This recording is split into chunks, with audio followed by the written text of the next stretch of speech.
La Voz de América presenta. Mediación estadounidense logra que Nicaragua libere 135 presos políticos. A Guatemala llegó el avión con los excarcelados. Les contamos quiénes son y cuál es su situación. Un niño mexicano entre las víctimas del tiroteo en escuela de Atlanta. El sospechoso, otro menor de edad, ya está tras las rejas. Y a menos de una semana para el debate presidencial, Kamala Harris y Donald Trump acuerdan las reglas del encuentro.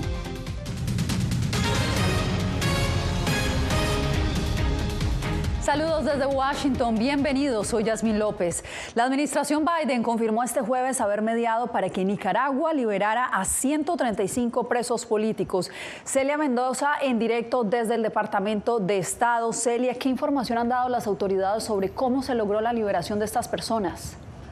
Yasmín, el Departamento de Estado que está presente en Guatemala habló acerca de estas negociaciones que según ellos llevaban meses. Sin embargo, determinaron que fue una decisión unilateral por parte del gobierno de Daniel Ortega para liberar a estas personas, mientras que enfatizaron el hecho del trabajo que venía haciendo no solamente la Casa Blanca, pero en particular el presidente Joe Biden, así como la vicepresidenta Kamala Harris. Estados Unidos anunció la liberación de 135 prisioneros políticos nicaragüenses, quienes, de acuerdo a Eric Jacobstein, secretario de Estado adjunto para el hemisferio occidental, fueron recibidos este jueves en Guatemala. Fue una experiencia emotiva increíble saludar a las personas en las pistas mientras tomaban medidas para reclamar sus vidas y su libertad. Estados Unidos facilitó su transporte a Guatemala. Después de meses de cabildeo con Nicaragua, agradecemos al presidente guatemalteco, Bernardo Arévalo, y al ministro de Relaciones Exteriores, Carlos Ramiro Martínez, por trabajar con nosotros para darle la bienvenida a estas personas. Jacobstein, quien aseguró que esta acción fue unilateral y el gobierno de Ortega no recibió nada a cambio de la liberación de estos prisioneros políticos, que incluyen estudiantes, religiosos y 13 miembros de la organización basada en Texas, Mountain Gateway. En respuesta a La Voz de América, se refirió a las preocupaciones que mantienen los Estados Unidos. Este es un gobierno que continúa encarcelando a personas por ejercer sus libertades fundamentales, por lo que seguimos extremadamente preocupados por sus acciones ahora y sus acciones futuras. Preocupación que comparte la Oficina del Alto Comisionado para Derechos Humanos de las Naciones Unidas. La persecución de opositores al gobierno o de aquellos percibidos como voces disidentes se ha extendido e intensificado progresivamente. Estados Unidos apoyará a los excarcelados durante su estadía en Guatemala, quienes podrán solicitar ampararse en el programa de admisión de refugiados de los Estados Unidos para establecerse allí o en otros países. Por su parte, la administración Biden insiste que su política frente a Nicaragua no ha cambiado tras esta acción. Estados Unidos pide nuevamente al gobierno de Nicaragua que cese de inmediato el arresto y la detención arbitraria de sus ciudadanos por simplemente ejercer sus libertades fundamentales. El representante del Departamento de Estado fue claro acerca de la importancia que tiene para los Estados Unidos defender la democracia, no solamente en el hemisferio, pero en el mundo. Asimismo, dijeron que les preocupa profundamente la cercanía que tienen los gobiernos de Rusia y China con el gobierno de Daniel Ortega. Celia, gracias. Y muy temprano llegó a territorio guatemalteco el avión con los 135 liberados. Eugenia Sagastume nos acompaña en directo desde Ciudad de Guatemala, donde autoridades ofrecen a esta hora una conferencia de prensa. Eugenia, ¿qué es lo último? Yasmín, justamente me encuentro en el Ministerio de Relaciones Exteriores, donde hace unos instantes terminó esta conferencia de prensa conjunta entre autoridades guatemaltecas y estadounidenses. Justamente fue el subsecretario Eric Jacobstein quien indicó que él mismo fue parte de la comitiva de recepción de los 135 nicaragüenses esta mañana. Además, confirmaron que los nicaragüenses tienen garantizada la alimentación, el refugio y la atención médica mientras permanezcan acá y que por ahora ninguno ha manifestado su intención de solicitar refugio en Guatemala o en Estados Unidos, que quizás es muy pronto para que ellos tomen esta decisión, pero que la opción está abierta. realizó una resolución. Jason Salazar Rugama, líder estudiantil, declarado culpable por los supuestos delitos de menoscabo a la integridad nacional y propagación de noticias falsas. Walner Omier Blandón Ochoa, líder de la Iglesia Evangélica Ministerio Puerta de la Montaña, y otros 12 miembros de esa congregación religiosa detenidos en 2023 y acusados de lavado de dinero. Jeffrey José Ortega Orozco, quien tenía más de 400 días privado de libertad, acusado de terrorismo. Estos nicaragüenses conforman el grupo de 135 excarcelados políticos que llegaron esta mañana a territorio guatemalteco. El avión aterrizó a las 6:20 hora local. El presidente Bernardo Arévalo aseguró que con esta acción, Guatemala reitera su rechazo rotundo a las amenazas de regresión autoritaria que se viven en Nicaragua. Los excarcelados tendrán la oportunidad de solicitar vías regulares en Guatemala, pero mientras tanto su estancia es legal por el Convenio Centroamericano de Libre Movilidad, CA4. Podrán estar el tiempo que requieran y podrá ser prorrogado automáticamente por las autoridades que se le dará de proporcionar la ayuda necesaria para poder incorporarse a una vida útil. La noticia es recibida por nicaragüenses exiliados con un toque agridulce. Es una puerta giratoria, se liberan a unos, se encarcelan nuevamente, se liberan a otros. Sin lugar a dudas nos alegramos, pero esto ya tiene que parar. Después de una revisión médica, se sabe que todos los excarcelados llegaron en condiciones estables de salud. Una de las preguntas de la prensa fue si esto se trata del convenio de tercer país seguro, que recuerdan ustedes fue criticado duramente durante el gobierno anterior, y el canciller confirmó que no, que esto es una acción de solidaridad considerando las condiciones de los refugiados, o más bien dicho, de los excarcelados nicaragüenses.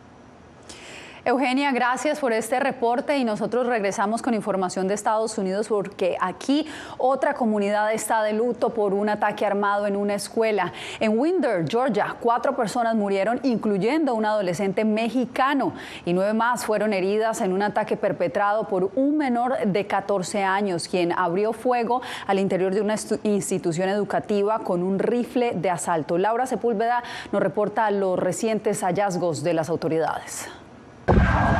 Pese a tratarse de un menor de 14 años, el sospechoso del tiroteo en la escuela Apalachee en Winder, Georgia, ha sido procesado como un adulto y será judicializado por el homicidio de 4 personas, entre ellos 2 estudiantes de su misma edad, Mason Shermanhorn y Cristian Angulo. La hermana de Angulo abrió una cuenta para recolectar $30,000 y cubrir los gastos funerarios. A la tarde de este jueves, cerca de 2,000 donaciones se habían registrado y el monto superaba los $69,000.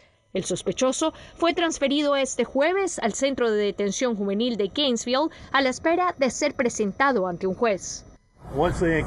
Una vez encontraron al sujeto, este se entregó inmediatamente a los oficiales y fue detenido. Según información del FBI, en mayo de 2023, el sospechoso y su padre fueron entrevistados tras recibir información anónima sobre publicaciones con presuntas amenazas de tiroteo en una escuela del sector. El padre declaró que tenía armas de caza en su residencia, pero el sospechoso no tenía acceso a ellas sin supervisión. El sujeto negó haber hecho amenazas en línea. Según las autoridades, un nuevo sistema de seguridad fue implementado hace una semana en la escuela que fue blanco de ataques y este permitió una rápida reacción ante el incidente. Estudiantes de la escuela Apalachee narran su experiencia durante el primer tiroteo registrado tras el regreso a clases y el número 45 en planteles educativos este año. Todos nos arrastrábamos por el suelo, empujábamos los escritorios, nos pusimos contra la pared, movimos los escritorios frente a nosotros, nos agachamos y esperamos a la policía. Hasta el momento, la Asociación Nacional del Rifle no se ha pronunciado sobre el incidente, el cual mantiene vigente el debate en torno al control de armas. Laura Sepúlveda, Voz de América. Los fiscales federales y los abogados del expresidente Donald Trump se reunieron este jueves en corte para discutir cómo proceder con el juicio a Trump por presuntamente intentar anular las elecciones de 2020. Esta es la primera audiencia judicial desde que la Corte Suprema otorgó una amplia inmunidad penal a los expresidentes. Jacopo Luzzi con el informe. La jueza federal Tanya Chutkan celebró este jueves una audiencia en Washington, D.C. para considerar cómo proceder con el caso de presunta interferencia en las elecciones de 2020 presentado por el fiscal especial Jack Smith contra el expresidente Donald Trump. Un caso relacionado al papel del republicano durante el asalto al Capitolio perpetrado el 6 de enero de 2021. Esta audiencia del jueves se aplazó sin fijar una fecha para el juicio. El abogado de Trump y la jueza Chutkan discutieron sobre el momento de las presentaciones clave en el caso y la magistrada dijo que la elección no es relevante para el juicio ni su fecha después de que el equipo de Trump intentara posponerlo hasta mediados de diciembre. A este tribunal no le preocupa el calendario electoral. Estamos hablando de la presidencia de Estados Unidos. No estoy hablando de la presidencia. Estoy hablando de una acusación formal por 4 cargos. Esta fue la primera audiencia judicial desde la histórica decisión en julio de la Corte Suprema sobre la inmunidad otorgada a los presidentes de Estados Unidos por sus actividades oficiales y la posterior acusación revisada del fiscal especial. Este es uno de los 4 casos penales que enfrenta el expresidente mientras se postula nuevamente para la presidencia. Trump, quien autorizó a sus abogados a declararse inocente en esta acusación revisada, no asistió a la audiencia de hoy. Desde la Corte Federal del Distrito de Columbia, Jacopo Luzzi, Voz de América.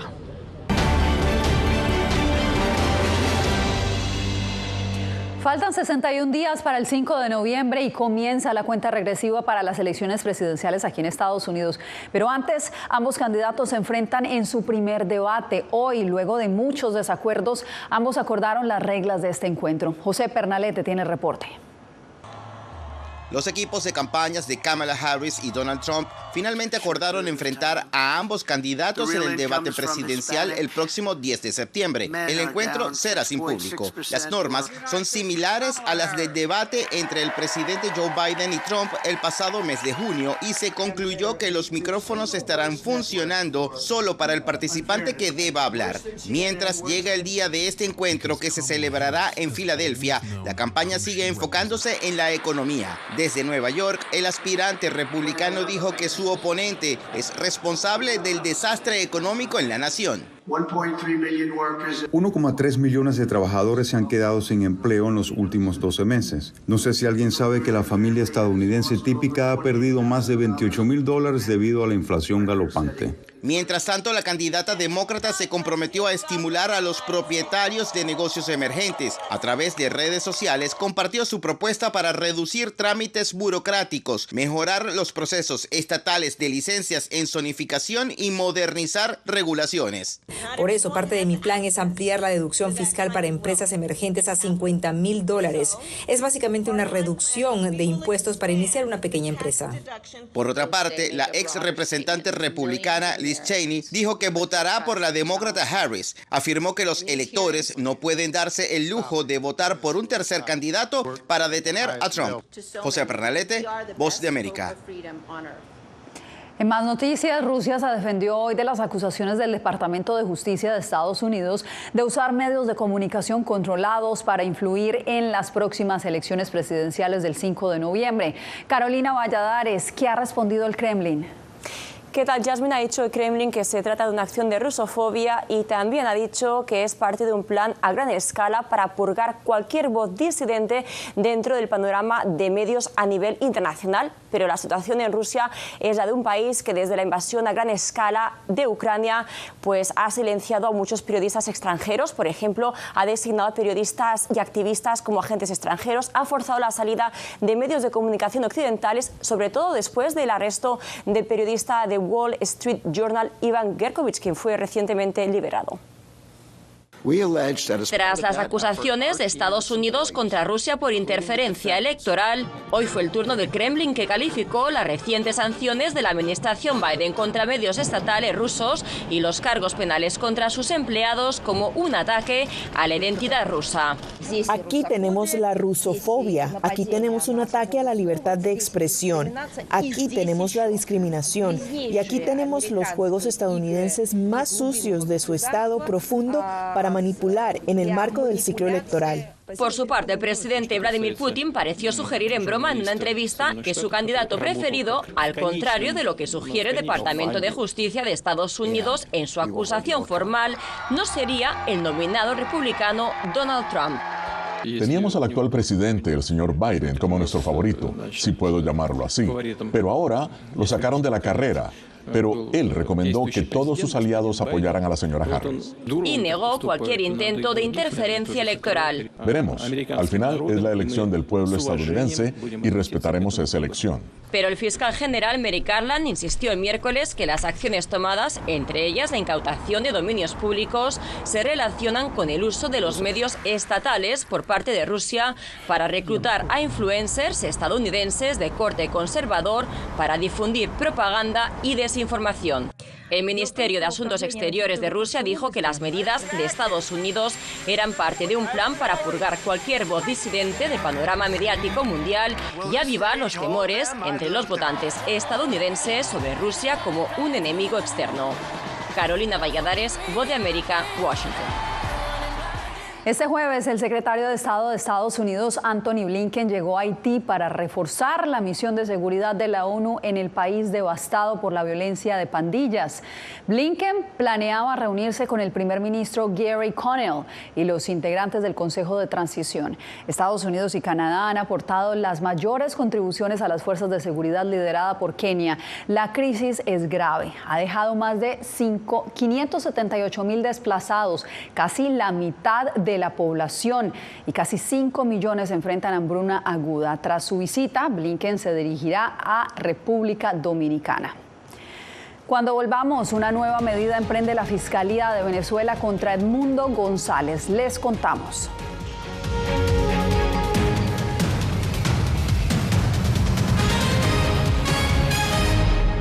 Et j'avais décidé de reprendre le micro et la plume. Periodismo, la prensa libre importa, una producción especial de La Voz de América. Parce que pour moi, le silence pas qu'une option et je voulais reprendre pour faire échec à la terreur. En vozdeamerica.com. Soy Gonzalo Abarca, presentador de La Voz de América. Cada semana, desde nuestro programa Foro, programa de análisis y debate, vamos más allá de la noticia, con los temas de interés que ocurren en Estados Unidos e impactan en toda la región. Desde La Voz de América, tengo el privilegio de moderar debates y confrontar ideas diferentes. Así nuestra audiencia se puede formar su libre opinión y tomar sus decisiones bien informadas. Porque en La Voz de América, la prensa libre importa. ¿Cómo decidió este grupo de hombres no acabar con la civilización? Presentamos De Yalta a Malta, una serie documental que analiza las relaciones y amistades entre los líderes de la Guerra Fría. Cómo interactuaron, cuándo se conocieron y llegaron a discutir el destino del mundo. Es un lado de la historia que usted necesita ver. De Yalta a Malta. Vea los 5 episodios ahora mismo en VOA+. Hola, soy Natalí Salas Guaitero, conductora de La Voz de América. Desde pequeña desarrollé un gran deseo por darle voz a aquellos que son invisibles por una u otra razón. Ya ha sido reforzada. Me enorgullece ser parte de La Voz de América, un equipo en el que la ética y la búsqueda de la verdad siempre son el norte. Ser periodista es una gran responsabilidad porque somos defensores de principios de libertad y para mantenerlos, la prensa libre importa. Que empiecen a callar a periodistas, que empiecen a callar medios. Periodismo, la prensa libre importa. Una producción especial de La Voz de América. Porque al final lo que está en juego no son los medios de comunicación, sino la democracia de un país. Disponible en vozdeamerica.com.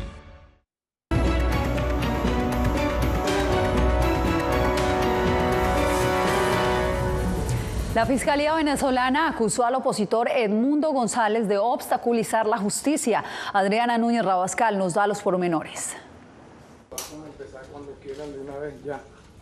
El fiscal general Tarek William Saab señala que Edmundo González fue presionado para no asistir a los llamados de la justicia y que está fuera de lugar la comunicación que envió su abogado José Vicente Aro denunciando falta de garantías para el opositor. Y dice que es inocente.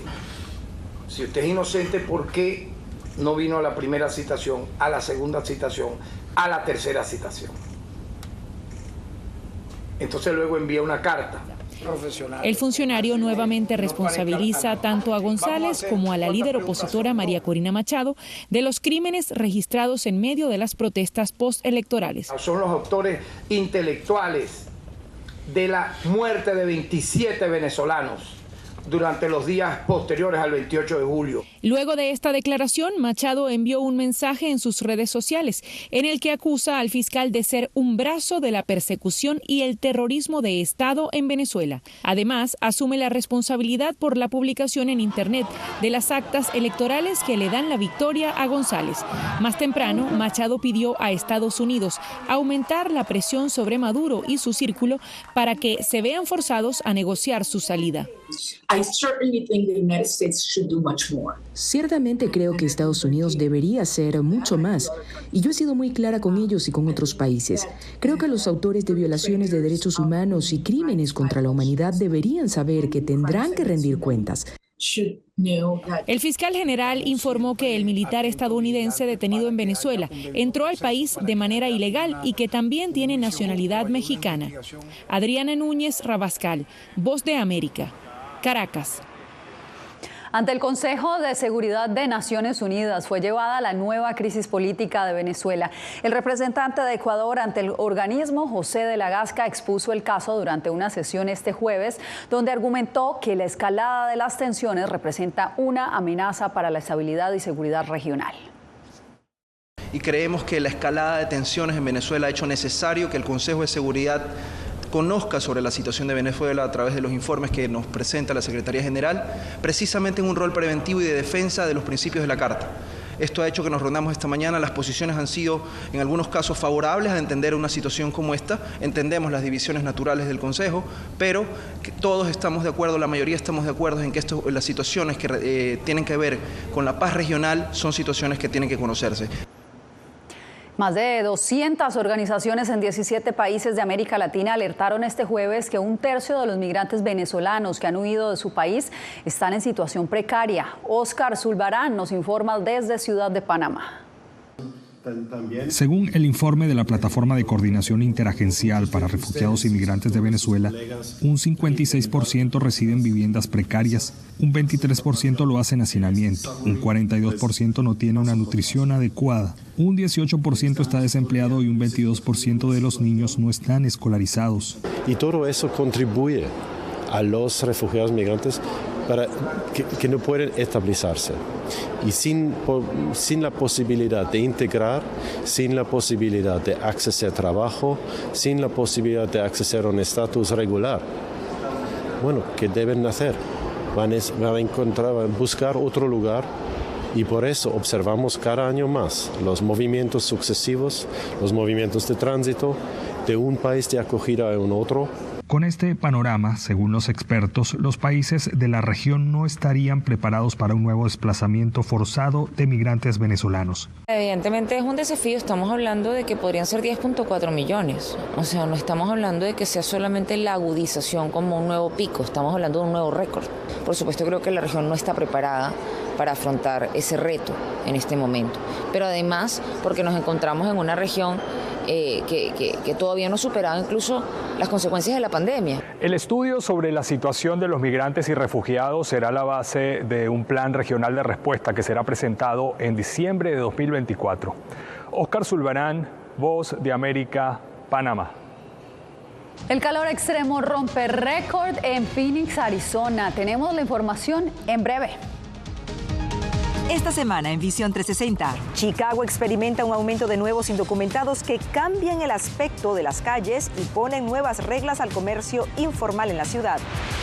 Casas en Colorado se adaptan a las altas temperaturas. Ante la amenaza de incendios forestales cada año, las viviendas son construidas con bloques hechos a base de tierra y barro.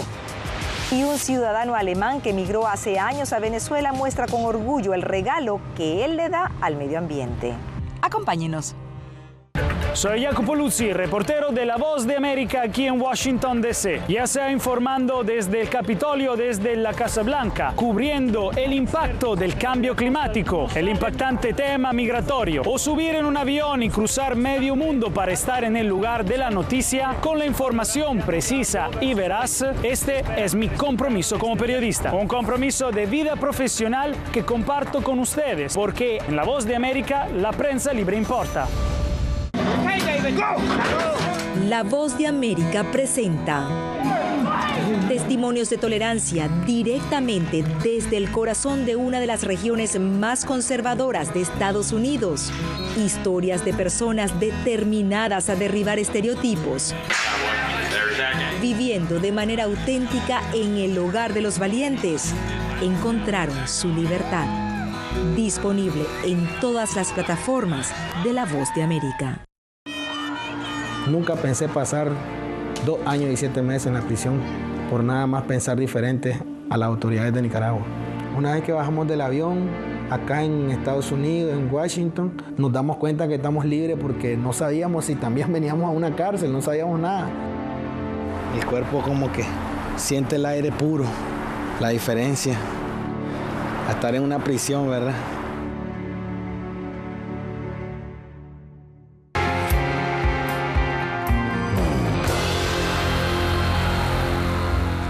Ya es septiembre, pero el calor extremo sigue azotando gran parte de Estados Unidos. Phoenix, en Arizona, impuso un nuevo récord que puede tener consecuencias mortales.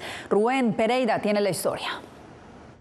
Más de 100 días consecutivos con temperaturas que superan los 38 grados Celsius es el nuevo récord establecido en Phoenix, Arizona. Allí vive Hilda, quien padece anemia. No puedo respirar, de repente se me baja la presión y de repente me tengo que parar y digo, o sea, ya son mis síntomas en ese momento y digo, ok, debo de parar.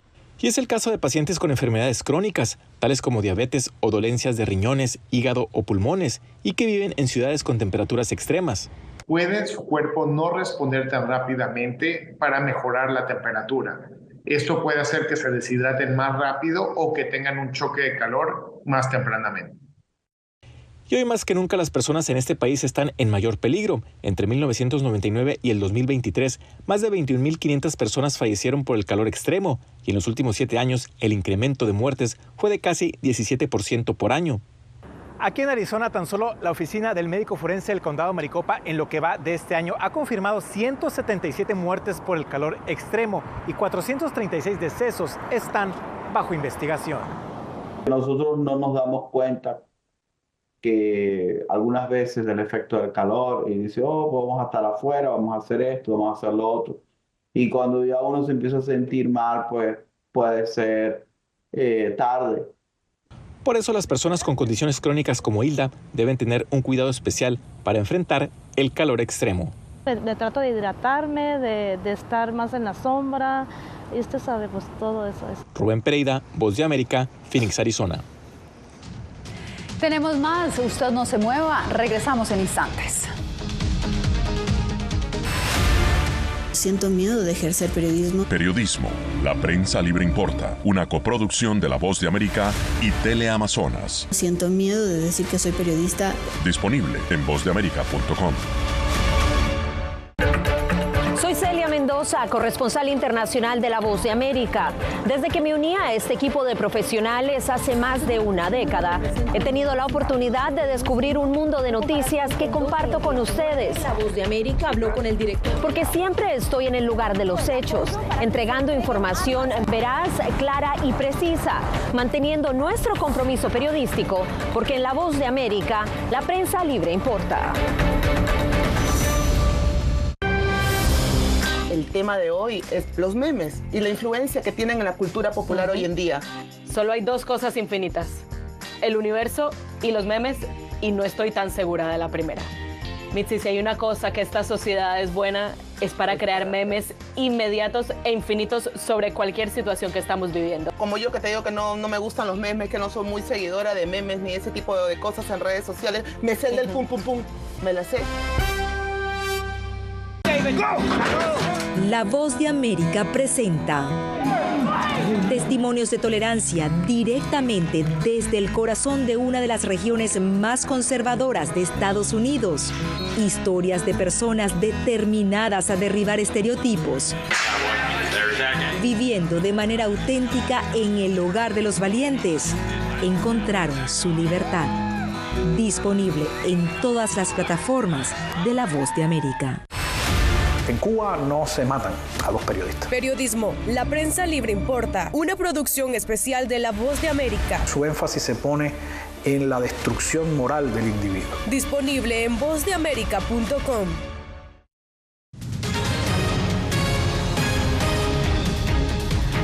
Después de 30 años bajo las aguas, volvió a emerger a la superficie un antiguo pueblo griego.